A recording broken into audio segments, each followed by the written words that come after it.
아멘. 오늘 우리가 읽었던 말씀은 사무엘서입니다. 사무엘 목사가 전하는 사무엘서. 뭐가 조금 다를 거라고 생각하실 수도 있겠지만 사실 그렇게 다르진 않습니다. 여러분 사무엘 잘 아시죠? 사무엘 정말 귀한 인물입니다. 성경에서는 모세 다음으로 위대한 선지자라고 표현될 만큼 사무엘은 이스라엘의 굉장한 선지자였죠. 이 사무엘이라는 이름의 뜻을 아십니까?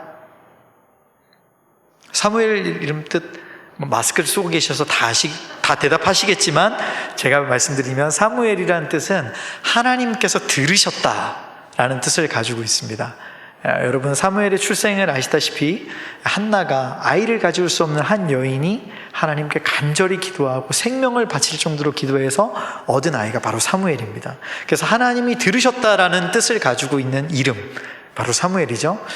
이스라엘의 그 신정 정치에서 왕정 정치로 넘어가는 그 마지막 사사, 하나님께서 가장 기뻐하셨고 또 공의를 선포하고 그 불의를 참지 못하고 끝까지 하나님을 외치며 사사기 시대 때 사람들이 각자 옳은 소견대로만 살아야 되는 그 시기 때 타락해져가는 그 시기 가운데 끝까지 하나님의 뜻을 받들어 순종하고 미스바 광장에 사람들을 모으고 하나님의 그 사랑과 공의를 선포하고 사람들에게 회개를 촉구했던 선지자가, 그 위대한 선지자가 바로 사무엘이죠. 제가 같은 이름을 가지고 있잖아요. 저도 그런 사람일까요? 차마 아멘 하시기 그렇죠? 제가 그렇게 살아보려고 했는데 도저히 사무엘처럼 사라지지가 않더라고요. 그만큼 정말 위대한 선지자입니다. 그런데 저도 사실은 이 사무엘의 출생만큼 저도 그런 이 출생의 비밀을 가지고 있는 사람이거든요. 사실 저희 어머님도 아이를 가지실 수 없는 분이셨습니다. 아버님 목회하시면서 이제 어머님도 이제 담임 목회자 3호로 이렇게 계셨는데 아이를 가지실 수 없는 거예요. 막 눈물로 기도하셨대요. 눈물로 기도하셔서 겨우겨우 얻은 아들이, 기적같이 얻은 아들이 이 정거예요. 할렐루야. 근데 그렇게 살진 않았습니다. 그렇게 살 수 없더라고요. 제가 어릴 때부터 알았습니다. 나는 그 사무엘과 다르다. 그 사무엘처럼 살 수 없다. 일단 뭐 어디서부터 차이가 나냐면, 사무엘 하면 굉장히 유명한 사건이 있죠. 어떤 사건이죠? 어릴 때 성전에 있는데 하나님이 사무엘을 부르시죠. 사무엘아, 사무엘아, 사무엘아. 애석하게도 단 한 번도 그런 음성을 들어본 적이 없습니다. 아침마다 깨우시는 어머님의 음성은 많이 듣고 자랐습니다. 사무엘아, 일어나라. 그러나 주님께서 저를 새벽에 그렇게 3번 깨우진 않으셨어요. 저는 그런 경험이 없기 때문에 사무엘 선지자의 그 발끝에 때도 못 따라가는 사람이죠. 그런데 이런 위대한 선지자 사무엘, 세상과 타협하지 않았고 또 세상의 방법대로 살지 않았고 타락해져가는 그 시대에 유일하게 하나님만을 온전히 외쳤던 그 사무엘 선지자, 그 선지자가 어떻게 탄생할 수 있었을까요? 저는 오늘 이 사무엘에 대해서 이야기하고자 하는 것이 아니라 오늘은 사무엘의 어머니에 대해서, 한나에 대해서 여러분과 좀 나누고자 합니다. 사실 성경에서 볼 때 한나는 뭐 어떤 위대한 업적을 남긴 여인이 아닙니다. 뭐 어떤 위대한 일을 좀 많이 하고 백성들을 인도하고 뭐 대단한 업적을 남긴 사람이 아닙니다. 그냥 사무엘의 어머니였던 거죠. 그런데 그 위대한 선지자가 그렇게 위대한 선지자가 될 수 있었던 이유, 사실 사무엘은요, 젖을 떼자마자 그 어미 부모를 떠나서 성전에서 자란 사람입니다. 그러면 어릴 때부터 성전에서 자랐기 때문에 젖을 뗀다고 해도 아이입니다. 아이 때부터 성전에서 자랐기 때문에 어떤 부모의 영향을 받았다고는 말하긴 조금 어려워요. 그럼에도 불구하고 굉장히 훌륭한 선지자로 자랐죠. 그렇기 때문에 오늘 약간 예상할 때 역시 훌륭한 부모 밑에서 훌륭한 자녀가 자라는구나, 이거하고는 조금 거리가 멀 수 있습니다. 그럼에도 불구하고 우리가 오늘 성경에서 볼 한나의 인생은 굉장히 독특한 인생이고 우리가 주목해 봐야 할 인생입니다. 자, 한나는 어떤 사람이냐? 한나는 사무엘상 1장에 엘가나라는 사람을 소개하면서 시작되는데, 이 엘가나라는 사람은 한나의 남편입니다. 이 엘가나라는 사람은 어떤 사람이냐? 1장 1절을 제가 잠깐 읽어드리면, 에브라임 산지 라마다임 소빔에 에브라임 사람 엘가나라는 사람이 있는데 그는 여로함의 아들이요 엘리우의 손자요 도우의 증손이요 숲의 현손이더라. 이렇게 엘가나를 소개합니다. 이 사람들은요, 성경을 많이 읽으신 분들은 이 이름들을 보고 유추해 볼 수 있는 것은 이 집안이 레위 자손들, 레위 지파의 사람들이라는 것을 알 수 있죠. 이 엘가나는 레위 지파 고핫의 자손입니다. 자, 고핫은 누구냐면 레위의 두 번째 아들입니다. 조금 더 설명하면 우리가 잘 아는 모세와 아론의 할아버지가 되는 사람이죠. 이 레위 지파는 어떤 지파입니까? 레위 지파는 자신의 형제들이 다 땅으로 기업을 물려받을 때 아무것도 물질적인 것을 받지 않고 오직 하나님의 성전을 섬기는 것으로 유업을 이어받은 아주 귀한 지파이죠. 오늘날로 말하면 예배의 부, 하나님의 일을 위해서 헌신된 사람들, 성막을 짓고 그 성막에서 하나님을 예배하는 것을 돕는 사람들이 바로 레위 지파인 거죠. 이 레위 지파, 특히 고핫 자손의 명맥을 따라온 사람이 바로 이 엘가나라는 사람이에요. 이 고핫 자손은 굉장히 하나님께 쓰임받은 가문입니다. 이 사무엘 때도 그렇고 귀한 성물을 다루기도 했고, 다윗의 자손 때도, 다윗이 정치할 때도 그 중심에서 예배를 섬기고 성전을 섬겼던 사람들이 이 바로 고핫 자손들이죠. 굉장히 특별한 가문이죠. 하나님 앞에 쓰임받았던 고귀하고 순결한 지파입니다. 자, 그런 가문의 엘가나의 두 명의 아내가 있습니다. 한 명이 한나고 한 명이 분인나죠. 근데 우리가 다 아는 바와 같이 분인나는 자녀가 있었고 한나는 자녀가 없었어요. 그래서 한나는 이 분인나로부터 멸시와 조롱을 받았고 또 그 서름이 있었습니다. 자신은 자녀가 없다라는 것을. 사실 그 당시만 해도 요즘은 그렇지 않습니다만 여자는 사회에 인정받지 못했죠. 사실 우리나라도 예전에는 또 그랬죠. 지금도 그런 자녀들이 남아 있습니다만, 그런데 자녀가 없다라는 것은 그 사회에서 정말 인정받지 못할 뿐만 아니라 사회에서 인정받는 것이 문제가 아니라 그 집안에서 아이의 존재 자체가 희미할 수밖에 없었다라는 거죠. 얼마나 큰 서름이 있었을까요? 더군다나 또 다른 아내였던 분인나에겐 자녀가 있는데 자신에게만 없는 거예요. 참 하나님 앞에서 억울한 인생일 수밖에 없었던 여인이 바로 한나였더라는 겁니다. 그런 한나의 오늘 기도, 한나의 삶을 우리가 들여다보기를 원합니다. 억울함으로 출발합니다. 가진 것 없는 것으로 출발합니다. 하나님 앞에 간절히 기도할 수밖에 없는 것이죠. 여러분, 인생에서 우리는 다 원하는 게 있습니다.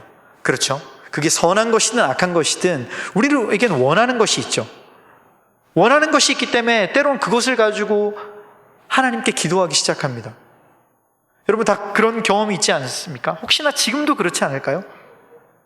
아마 남녀노소 누구에게도 불문하고 자신에게 원하는 것이 있죠. 학생들에게도 원하는 것이 있고요. 나이가 들면 원하는 것이 없어. 저는 그렇다고 생각하지 않습니다. 나이가 들어도 거기에 맞는, 자신의 환경에 맞는 원하는 것이 있을 것입니다. 자녀가 있으신 분들, 자녀가 잘 되는 것을 원하실 거고, 젊으신 분들, 청년들, 좋은 직장을 원할 거고, 좋은 학교를 원할 거고, 자신이 원하는 것이 있습니다. 우리는 그 원하는 것을 가지고 하나님께 기도하기 시작하죠. 다 그런 경험이 있으실 겁니다. 여러분, 자신이 정말 원하는 것을 향해서 하나님께 기도하시죠? 기도 안 하십니까? 저도 기도합니다. 저도 원하는 것이 있습니다. 제가 3년 전에 왔을 때는 아이가 둘이었거든요. 근데 본향에 갔다 오고 나서 아니, 말씀드리지도 않았는데 웃으시는 거. 본회의가 갔다 오고 나서 하나님 저에게 더 큰 꿈을 주셔서 아이를 하나 더 주셨어요. 예, 정신을 차리고 보니까 아이가 셋인 거예요. 아이가 셋이다 보니까 원하는 게 저도 더 많아진 거. 하나님, 저희 아이들 책임져 주십시오. 제가 목사인데 어떻게 책임지겠습니까? 주님, 제발 책임져 주십시오. 시간이 지나니까요, 저는 목사가 되면 원하는 게 없을 줄 알았어요. 근데 원하는 게 더 많아지더라고요. 하나님 앞에 기도하는 시간이 더 많아지는 것 같습니다. 저뿐이겠습니까? 여기 계신 모든 분들이 하나님 앞에서 그 원하는 것, 자신의 소원함을 하나님께 가지고 와서 기도하기 시작하죠. 한나도 마찬가지였다라는 거죠. 그런데 오늘 이 한나의 기도가, 한나의 삶이 굉장히 조금 독특합니다. 일단 첫 번째, 한나가 너무너무 간절하죠. 한나가 어떻게 기도하죠? 1장 10절 제가 읽어드리겠습니다. 한나가 마음이 괴로워서 여호와께 기도하며 통곡하며 서원하여 이르되, 만군의 여호와여, 만일 주의 여종의 고통을 돌아보시고 나를 기억하사 주의 여종을 잊지 아니하시고 주의 여종에게 아들을 주시면 내가 그의 평생의 그를 여호와께 드리고 삭도를 그의 머리에 대지 않겠나이다. 자, 10절에 뭐라고 기도하죠? 마음이 괴로워서 통곡하며 기도한다는 거예요. 마음이 괴로워서요, 통곡하며 기도합니다.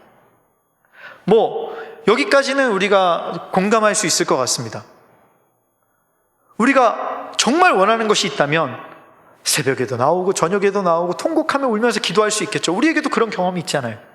그렇죠. 특히 한국의 어머님들, 통곡하며 기도 안 해본 어머니가 있습니까? 저는 없을 거라고 생각합니다. 1년에 어머님들의 통곡 소리가 가장 크게 듣는 날, 수능날.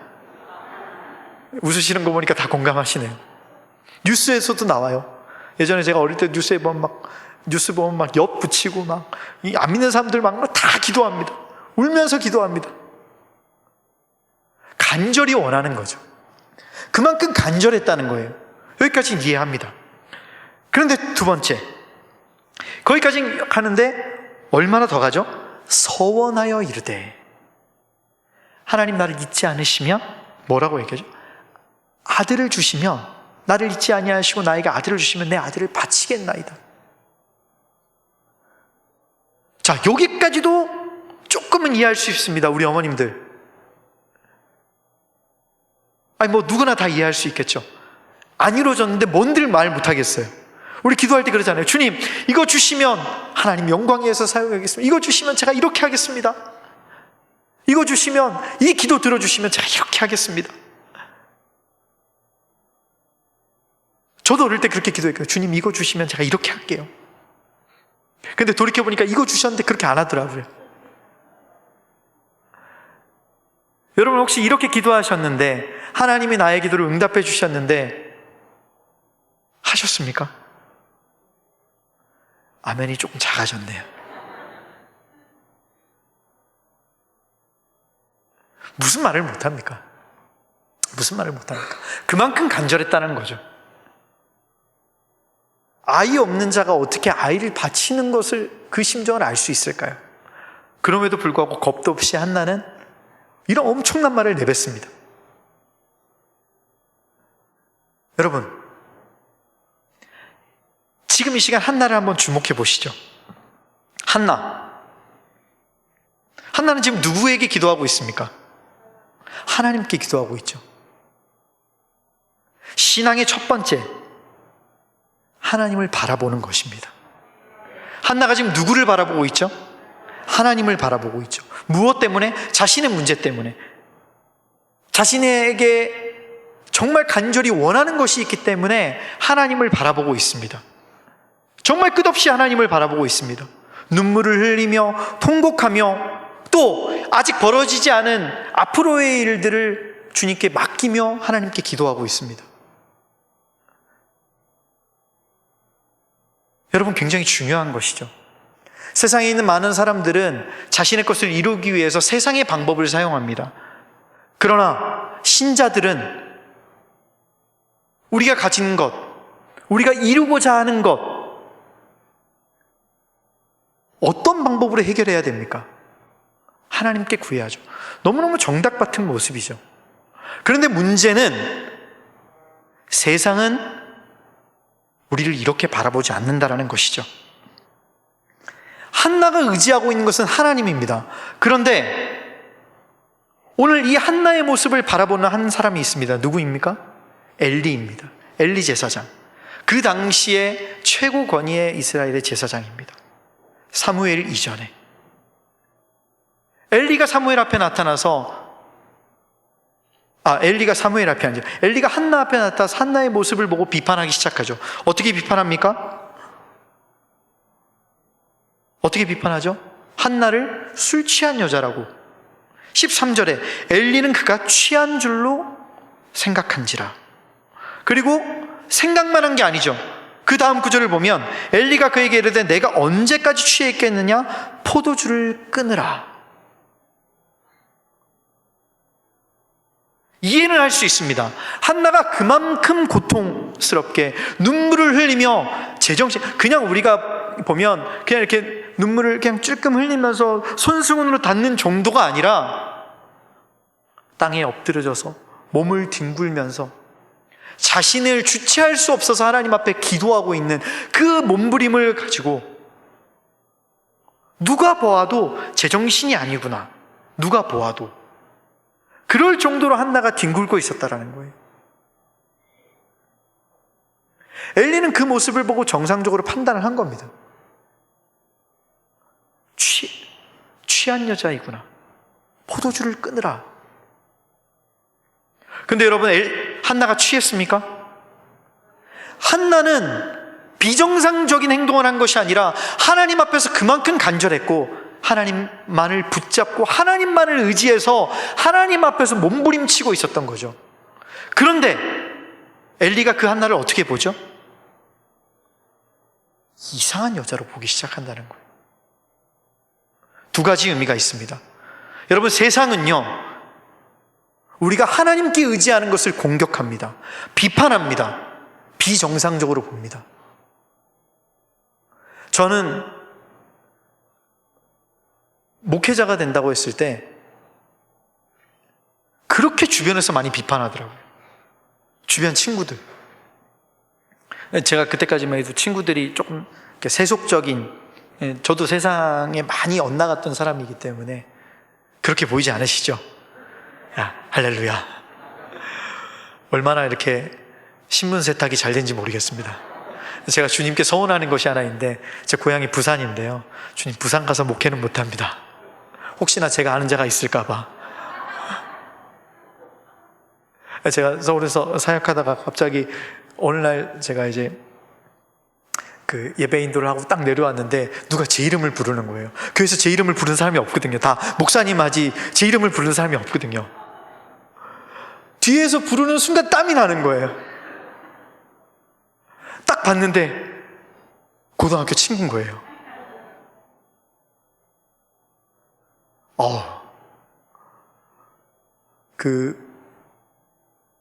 담임 목사님을 뵈는 것보다 더 긴장되더라고요.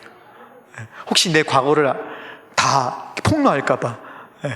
다행히 그런 일은 없고 맛있는 거 사줘서 이렇게 보냈습니다. 다시 만나지 말자, 이렇게.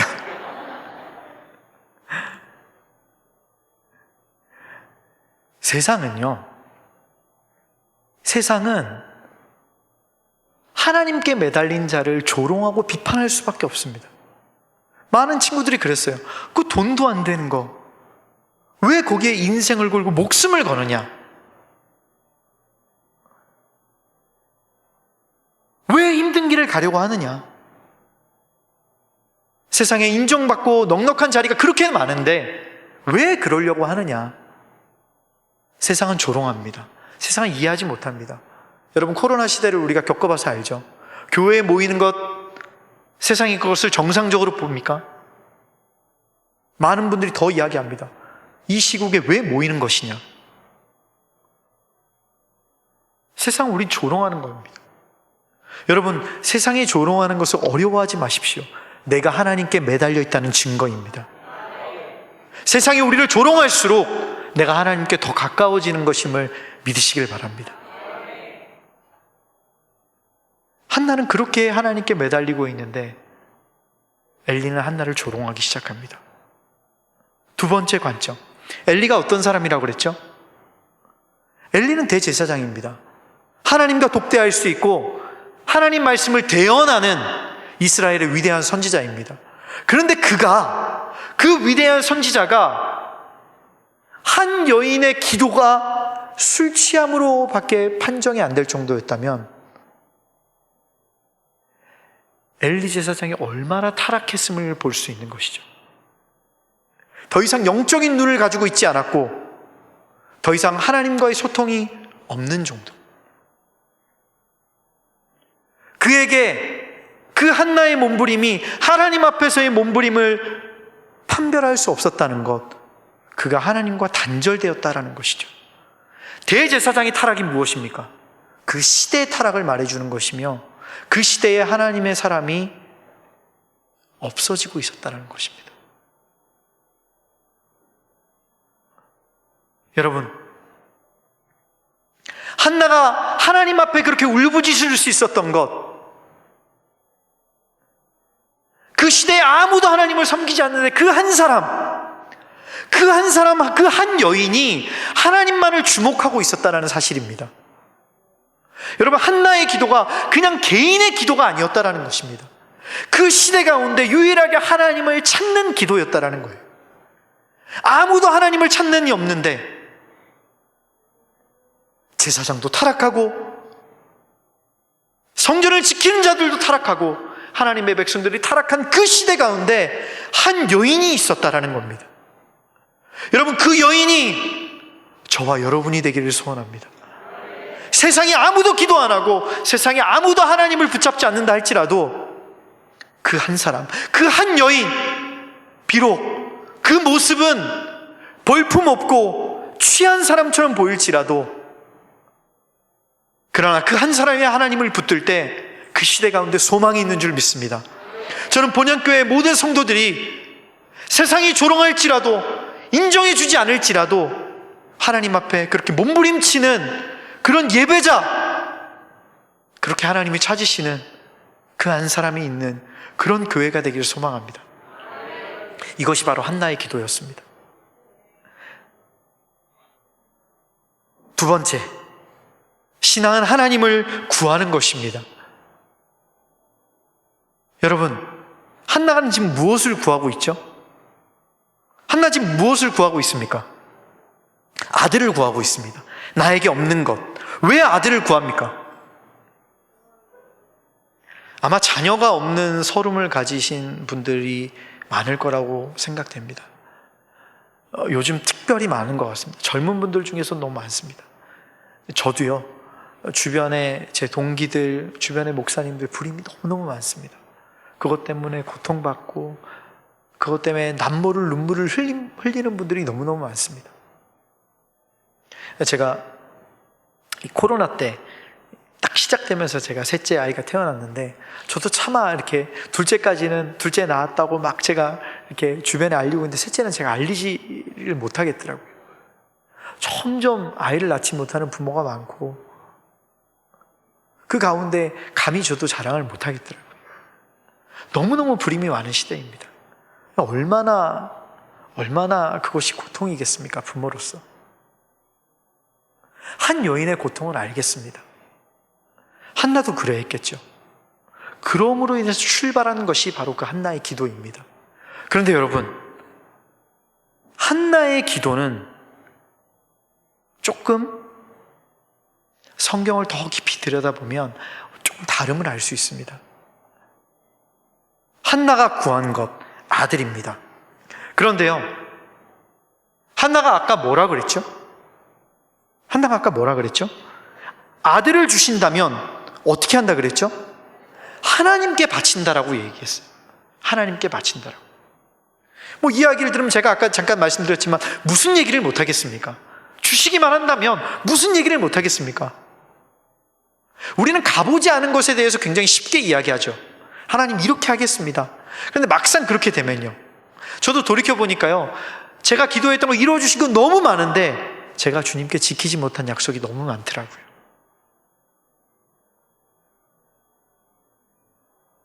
한나는 오늘 작정하며 기도합니다. 몸부림치며 기도합니다. 자신의 옷을 찢으며 기도합니다. 하나님, 아들을 주시면 하나님께 드리겠습니다. 하나님께 드리겠습니다. 그렇게 기도합니다. 그런데요, 이 기도는 단순히 자신에게 없는 아들을 달라고 하는, 자신에게 없는 것을 채우기 위한 그런 개인적인 기도로 시작했을지는 모르나, 그러나 그 기도는 단순히 자신의 것을 채우기 위한, 집안에서 자신이 인정받기 위한, 자신의 허전함을 달래기 위한 기도로 끝나지 않았다는 것입니다. 그 기도는 단순히 자신에게 없는 것을 달라고 하는 기도가 아니라, 한나는 온전히 하나님, 그 하나님의 영광을 위한, 하나님을 온전히 구하는 기도였음을 우리는 알 수 있습니다. 어떻게 알 수 있냐고요? 성경을 자세히 들여다보면 한나가 단순하게 아들을 얻고 끝내고 만족하는 것이 아니라 한나의 행동으로 완성되는 그 기도를 볼 수 있다는 것이죠. 자, 그 비밀이 어디 있느냐? 오늘 우리가 읽었던 사무엘상 1장 마지막 후반부 26절에서 28절은 한나가 다시금 하나님 앞에 서서 하나님께 약속을 지키는 장면입니다. 자, 한나가 이르되 내 주여 당신의 사심으로 맹세하나이다. 나는 여기서 당신께 기도하던 여인입니다. 자신을 밝히고 그 다음 내가 기도하였더니 당신이 나의 기도를 들어주셨습니다. 감사의 기도를 올리죠. 그리고 뭐라고 하죠? 그러므로 나도 그를 여호와께 드리되 그의 평생을 여호와께 드리나이다 라고 이야기합니다. 이때가 언제죠? 1장 24절에 보면 사무엘이 젖을 뗀 후에 라고 나와 있습니다. 젖을 뗀 후에. 여러분, 젖을 뗀다. 우리 아이를 키워보신 분들은 다 아시겠죠? 젖을 언제 떼죠? 보통? 사람마다 조금 다르긴 하죠. 저희 아내가 24개월 모유 수유를 했었거든요. 되게 놀라시더라고요. 24개월을 했다고 하니까. 물론 더 길게 하시는 분들도 있겠습니다만, 네. 보통은 젖을 뗄 때, 물론 이 당시에 팔레스타인 문화로는요, 4살까지도 젖을 먹였다고도 합니다. 왜냐하면 이 비옥한 땅에 이제 물이 나지 않기 때문에 아이 그래도 아기입니다. 그래도 아기입니다. 자, 3살, 4살이면 어떨 때냐? 가장 이쁠 때죠. 저희 막내가 3살입니다. 저의 온전한 기쁨입니다. 일단 저랑 똑같이 생겼습니다. 볼 때마다 신기합니다. 어떻게 나랑 똑같이 생겼을까?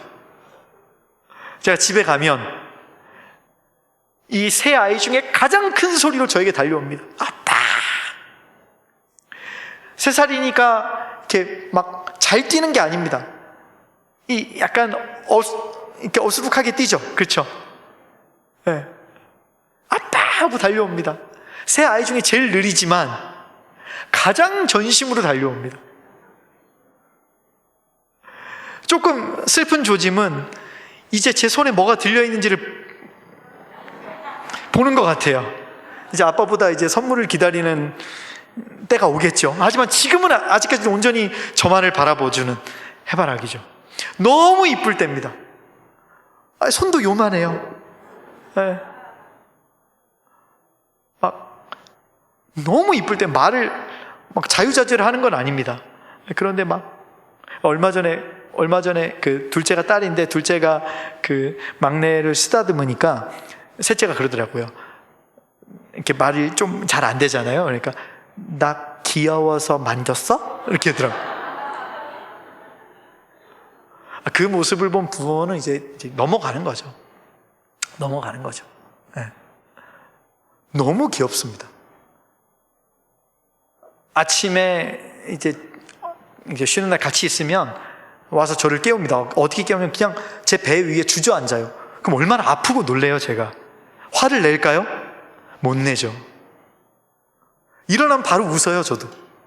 우리 막내가 나를 깨웠구나. 기쁨이죠. 가장 이쁠 때, 젖을 떼자마자 한나는 사무엘을 바치는 것이죠. 여러분, 그냥 읽으시면 바쳤구나라고 우리가 읽고 넘어가잖아요. 근데 어머님들 한번 생각해 보십시오. 이게 가당키나 합니까? 한국의 어머님들이라고 생각하면 절대 그럴 수 없을걸요? 아마 여기에 만약에 우리 한나가 아니라 한국의 어머님들이 계셨다면 어떤 내용이 펼쳐졌을까요? 주님, 내 팔을 잘라가십시오. 죽어도 못 보냅니다. 내가 기도를 잘못했습니다, 주님. 이 아이를 바치다니요. 말도 안 됩니다. 하나님, 조금만 더 키울게요. 7살까지만이라도. 아니, 좀 징글징글한 사춘기 때 보낼게요. 웃으시는 분들 보니까 사춘기가 무섭긴 하군요. 저도 각오는 하고 있습니다만. 가장 이쁠 때, 더군다나 한나에게 사무엘은 어떤 존재죠? 얼마나 귀하게 얻은 아들, 기적 같은 아이잖아요. 그 기적 같은 아이를 젖을 떼자마자 하나님께 다시 바친다? 아무리 자신이 내뱉은 말이 있겠지만 그것을 지켜낸다? 젖을 떼자마자? 정말 이게 있을 수 있는 일입니까? 더 황당한 건 뭔지 아세요? 자, 그 100번 양보하겠습니다. 100번 양보해서 여러분이 그 아들을 바쳤어요. 여러분 돌아서서 나오실 때 어떻게 하시겠습니까? 아싸, 육아 해방! 이렇게 하시겠습니까? 뭐 그러실 수도 있겠죠.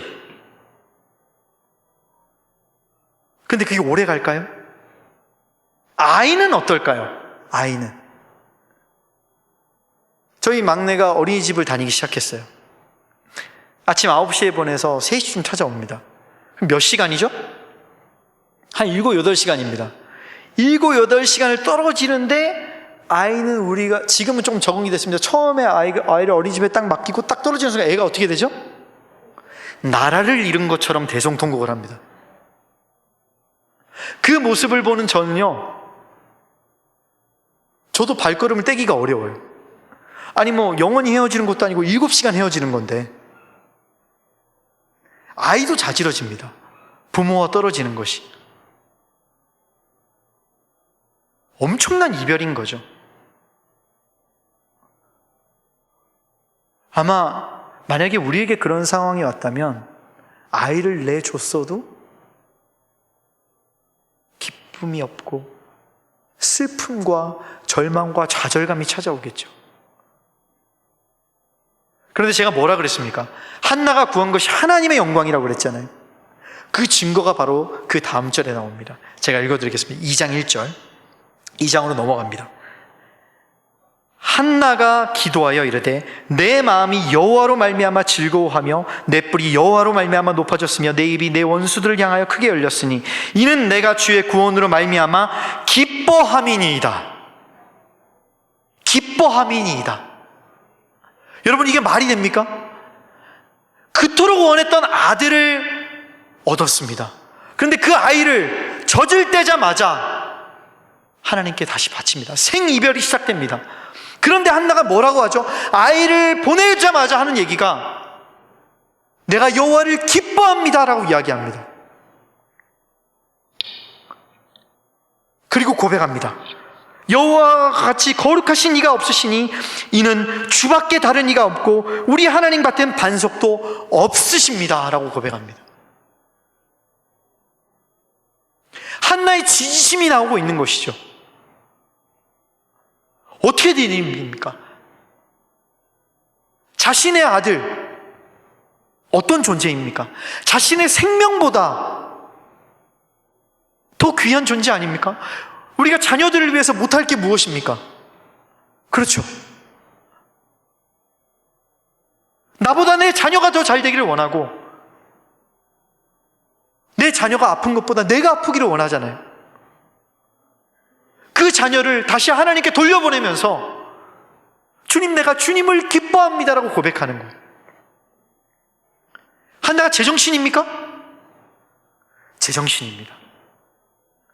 그랬기에 한나의 기도가 진심이었음을, 한나의 기도가 단순히 자신의 욕망을 채우기 위한 기도가 아니었다라는 것을 우리가 볼 수 있다는 거죠.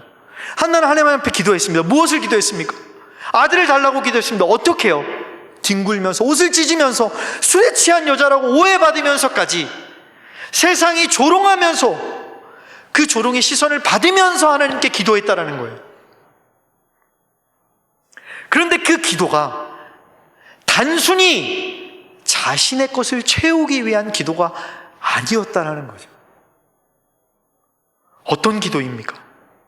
한나의 기도는 오직 하나님의 영광을 위해서 하는 기도이며, 단순히 자신의 대가 끊기기 때문에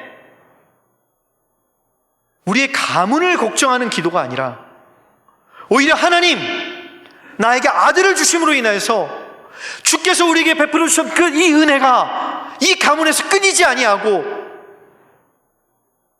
끝까지 흐르게 하여 주옵소서. 이 은혜가 끝까지 흐르게 하여 주옵소서.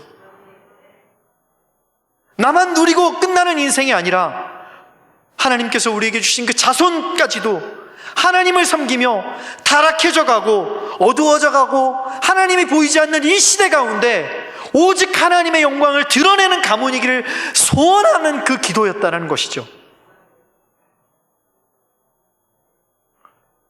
단순히 우리 가문에 아들을 주십시오, 우리 가문 끊어지지 않게 주십시오, 이런 개인적 1차적인 기도가 아니었다라는 것이죠. 여러분, 이 기도가 바로 한나의 기도였다라는 것입니다. 온전히 하나님을 구한 것. 한나가 어떻게 해서 이렇게 기도할 수 있었을까요? 한나가 어떻게 해서 이렇게 아들을 바칠 수 있었을까요? 그 이유가 무엇이었을까요?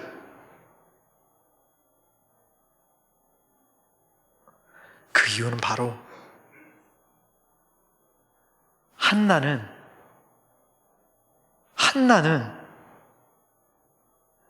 이 세상에서 자신이 가장 사랑했던 존재가 바로 우리 하나님이었기 때문입니다.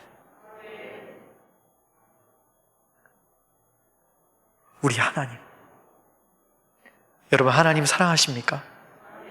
신앙은요, 하나님을 사랑하는 것이 전부입니다.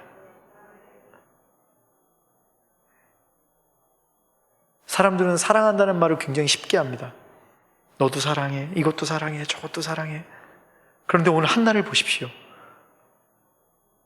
자신의 목숨을 바쳐도 아깝지 않을, 자신의 목숨보다 더 귀한 존재, 자신의 아들보다도 하나님을 더 사랑했기에, 그 사랑하는 하나님께 나의 생명보다 더 귀한 내 아들을 바치는 것, 내가 사랑하는 하나님께 바치는 것이 나에게 가장 큰 기쁨임을 알았던 그 한 여인, 바로 그 한나.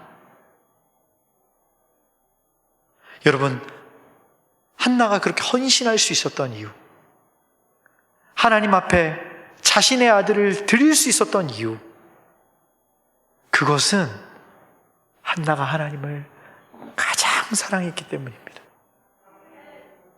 이 시대 가운데 엘리 제사장마저 타락하고, 그 시대 가운데 하나님의 이름을 부르는 자가 아무도 없는 그 시대 가운데 가장 하나님의 이름을 부르며 하나님 앞에 몸부림치며 하나님을 사랑했던 한 여인, 한나. 여러분, 이것이 바로 한나의 기도이며 바로 한나의 인생이었습니다. 여러분, 자녀들에게 뭐라고 얘기하시나요? 한국에 있는 부모님들 다 드라마에도 보면 난 너 없이 못 산다. 여러분, 자녀 없어도 사셔야 됩니다. 우선순위가 있어야 됩니다. 제가 가장 감사하는 것 한 가지, 저희 부모님이 어릴 때부터 저희에게 말씀해 주신 것이 있습니다. 미안하지만 너희는 세 번째다. 너희보다 더 사랑하는 건 저희 아버님, 엄마다. 저희 어머님도 너희보다 더 사랑하는 건 아버지다. 그런데 내 아내보다 더 사랑하는 것은 하나님입니다. 내 남편보다 더 사랑하는 것은 하나님입니다. 전 이것이 조금 이해가 가지 않았습니다. 왜냐하면 세상은 그렇게 생각하지 않았거든요. 다른 사람들은 자식이 최고라고 그러고 너무 반대로 생각하시는 거예요. 보이지 않는 하나님이 그렇게 사랑스러운가? 보이는 나보다도 더? 성경은 말합니다. 하나님보다 더 사랑하는 것은 우상이라고 이야기합니다. 여러분, 무엇을 더 사랑하십니까? 제가 오늘 말씀하는 건 그냥 단순하게 하나님을 사랑한다고 고백하는 것이 아니라 전심으로 내 힘과 마음을 다해 하나님을 사랑하라고 말씀드리는 것입니다.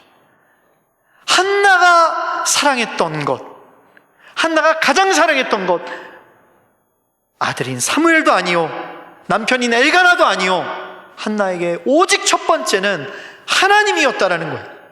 세상이 조롱해도, 대선지자, 대제사장 엘리가 그를 조롱한다 할지라도, 그를 오해한다 할지라도 그는 하나님의 사랑을 포기할 수 없었다라는 거예요. 자신의 아들의 가장 예쁜 그 시절을 보낼 때 하나님께 바치며 생이별을 할 때에도 하나님 사랑하는 것을 포기할 수 없었던 것이 바로 한나의 인생이었습니다. 한나에게 하나님은 사랑이었고 한나에게 하나님은 전부였다라는 것입니다.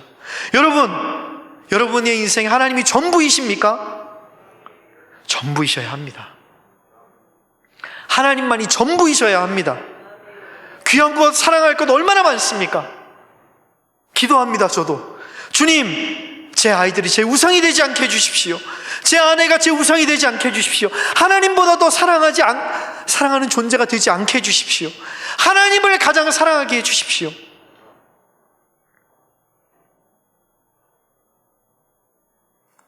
사랑하는 본향교회 성도 여러분, 오늘 우리가 만난 이 한나의 이 여인은 오직 하나님뿐이었습니다.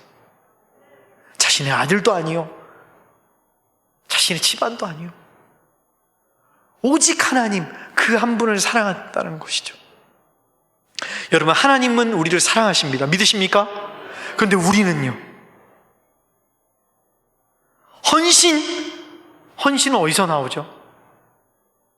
헌신하겠습니다가 먼저가 아닙니다. 주님을 사랑하는 것이 먼저입니다. 주님을 사랑하면요, 헌신할 수밖에 없는 것이죠. 본향교회가 어떻게 여기까지 왔습니까? 저는 본향교회 역사를 다 알 수 없습니다. 그러나 분명한 것은 오늘 이 자리로 볼 때 하나님을 사랑한 믿음의 선배들이 있었기 때문에 가정도 포기하고 일터도 포기하고 오직 하나님을 붙잡은 그 믿음의 선배들이 있었기에 지금의 본향교회가 있는 것입니다. 앞으로도 본향교회가 있으려면 어떻게 해야 됩니까, 여러분? 세상은 점점 우리를 조롱할 겁니다. 점점 핍박할 겁니다. 무엇을 해야 합니까? 저는 첫째도 둘째도 셋째도 하나님을 사랑하는 것이라고 말씀드리고 싶습니다. 그것이 다입니다. 하나님 사랑하면 못할 게 뭐가 있겠습니까? 사랑하는 자녀에게 아낌없이 주지 않습니까? 하나님 사랑하면 아낌없이 모든 걸 다 할 수 있으시죠. 하나님 사랑하는 마음 잃어버리셨습니까? 오늘 되찾는 밤이 되시길 바랍니다. 하나님보다 더 귀한 것이 있습니까? 오늘 그것에서 돌려서 하나님을 더욱더 귀하게 여기는, 하나님만을 더욱더 사랑하게 되는 오늘 이 밤이 되시길 바랍니다. 하나님을 사랑하는 그 첫사랑을 회복하는 시간이 되시길 바랍니다. 그렇게 하나님을 사랑하며 한나처럼 주님 앞에 몸부림치는 인생, 그 인생을 귀하다고 여기며 하나님께서 그 여인의 기도를 들으시며 그의 아들, 그의 가문을 잊지 않고 사무엘이 위대한 선지자로 자랄 수 있도록 인도해 주신 하나님, 그 하나님께 영광을 올려드리는 이 귀한 밤이 되시길 주님의 이름으로 축원합니다. 마지막으로 부탁드립니다. 하나님 사랑하십시오. 우리를 사랑하는 그 하나님을 붙드십시오. 그 하나님이 우리를 사랑하시고 넉넉히 은혜로 채우실 줄 믿습니다. 이 시간 함께 좀 같이 기도했으면 좋겠습니다.